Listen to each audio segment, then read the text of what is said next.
For more on IndyCar, we're going to bring in Indy Senator Todd Young. Thank you for being here. Oh, goodness. I wouldn't miss it, Peter. What a great day. What a great event this is. I've been asking some of our live guests this.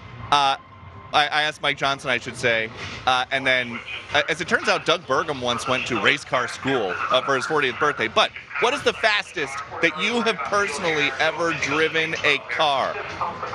Well, I'm glad you asked me. I'll answer a related question. So I took a backseat ride in an Indy car that was modified. Mario Andretti was the driver. We went roughly 180 miles per hour around the Indianapolis Motor Speedway. So for a kid that grew up 30 minutes away and has loved watching the greatest spectacle in racing, which is the Indianapolis 500 year on year, that was a bit of magic for me. But this is going to be a different kind of experience, Peter. A road circuit, and I think everyone's really excited about the unique nature of this, and what could be more fitting than having this event in conjunction with our 250th. And people in your state know all about IndyCar because they've got the biggest race there every year. How is this one different from what you've seen? Well, I mean, we've never, of course, had one of these events here in Washington, D.C., and congrats to President Trump for making this happen, to Roger Penske for implementing that vision that President Trump cast. But it's different, I think, because it's not in Indianapolis, because so many people from my own state have descended on the nation's capital and are really excited. And I have to say, as a Hoosier, we're complimented that IndyCar is getting this level of respect, recognition of its culture of innovation and competition, and we like to think it's just a whole lot of fun too. And they're saying, I know a lot of people from Indiana here, they're saying 100,000 folks are expected along the track. I don't know where they park, and it doesn't seem like anybody can tell me where they park, but they're coming. Not the point. I do want to ask you about this week. They parked an IndyCar in the Rose Garden. Easier to do now that it's been paved over.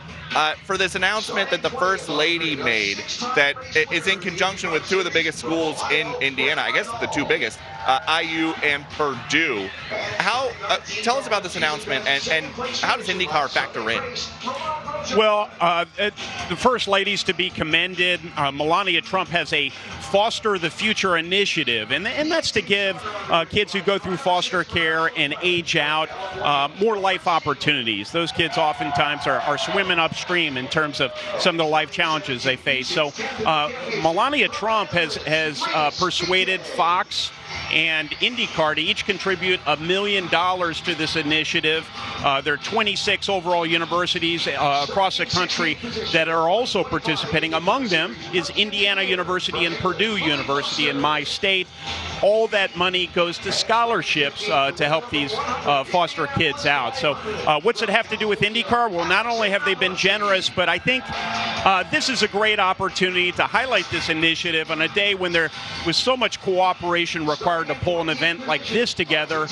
There's a lot of cooperation required to make sure that we bring everyone along in this 21st century. And I know that's a key theme of President Trump's presidency of my congressional service as well. And I want to ask you something else big for the Indiana delegation this month. There are still tens of thousands of people without power after some storms a week or two ago. You guys, you and the rest of the Indiana delegation have asked President Trump for federal disaster assistance. And he has stepped up big time. What do you need? Well, so there are two storms, and they came in within a couple of days of one another. Up in the northwest near Chicago, we have power lines that have been severed because of the heavy winds. It was almost as though it was almost like a land-borne hurricane. And so we need power restoration. We need resources, boots on the ground to help with that. The president said, we're going to declare an emergency immediately. He made that happen. I'd never seen a response so quick.